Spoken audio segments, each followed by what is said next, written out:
The growth of central New York as a hub for unmanned aerial vehicles, more commonly known as drones, it's taken another 2 giant steps forward, thanks to New Air, who's been at this work for over a decade now. Joining me, New Air President and CEO Ken Stewart. Ken, it's always great to catch up with you. Thanks for joining us here today. Appreciate it.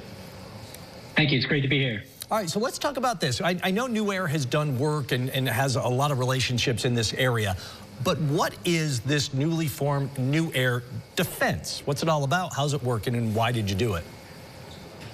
Sure. So first and foremost, it's really leveraging all the existing capabilities that the Center of Excellence has to meet kind of the evolving defense and national security needs.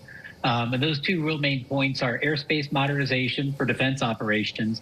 And the other piece of that is advancing dual-use technology and DoD programs, partnering with technology companies to make sure that we can help navigate and capitalize on DoD contracts, different types of SBIRs and STTRs that drive innovation to really get them to adopt these dual-use technologies. Yeah, how does it accelerate the work in this field? Can it go at a different pace than we see on kind of a consumer side? And is that, I don't know that some people may have an argument, but is there an even greater need to accelerate this work in the defense field? Sure. There's definitely a need to accelerate for DoD. If you've seen some of the stuff going on overseas in Ukraine with autonomous technologies have really ramped up the pace. So to keep pace with that, the DoD is now really looking to the private sector, primarily startups versus some of the traditional DoD providers, as they look to discover. And then what we help is really verify and validate these technologies. That's really where New Air comes in to help these private companies that are, quite frankly, challenged with getting access to DoD locations to do these tests on behalf of the DoD.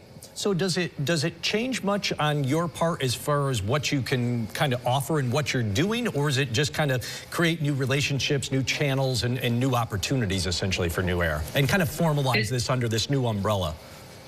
Yeah, so it's a little bit of both. Obviously, capitalizing on the existing relationships we have, but it's really expanded our work to do much more in the counter drone technology and working with new drone technology that's very focused, American-based companies, very much focused on supporting the warfighter. Ah, gotcha. I want to shift gears a little bit. We talk about it all the time, and I keep hoping one of these days it's going to happen. Let's talk consumer side quickly. When are we going to finally start getting drone deliveries? Everybody's been waiting. Amazon, pizzas, whatever. When, are we getting any closer?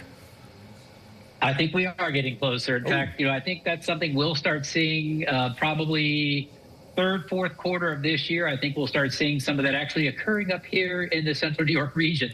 So it's been a long time coming, but I think the rules, regulations are finally getting to a point where we're going to start seeing this become more commercialized here in the region. Any hints as to kind of what that might look like? What kinds of products we'd be moving around? Well, I think it'll start probably not in consumer, maybe more in like medical and things like that, pharmaceutical type of components, but I think it'll move to consumer very quickly. All right, we got to start somewhere. I can't wait. Exciting. Another exciting thing, because I said two giant steps with New Air Defense, but you have also received approval for almost doubling your beyond visual line of sight, BVLOS, as people say in the industry. What's that mean for operations and testing? How important is that?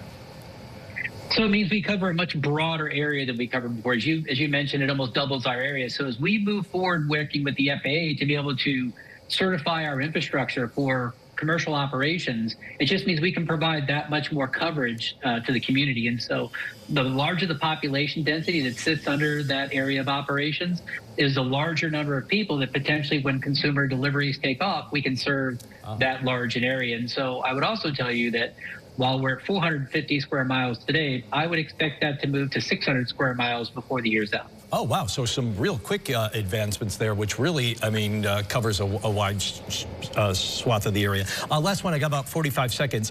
Who do you think takes advantage of that expanded range the most? Companies testing out New Air, or simply for deliveries?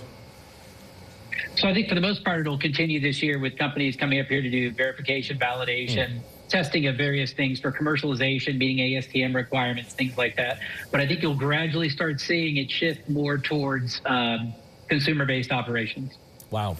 Ken Stewart from New Air, I always appreciate chatting with you. And we've been waiting for a while to kind of hear that cork pop on the bottle, and it sounds like things are really starting to accelerate at a really good pace. I really appreciate it. So hopefully we'll catch up with you really soon again as things pick up the pace here. Sounds good. We'll put the bottles on ice, and as soon as we get the word, we'll invite you over and pop a few corks.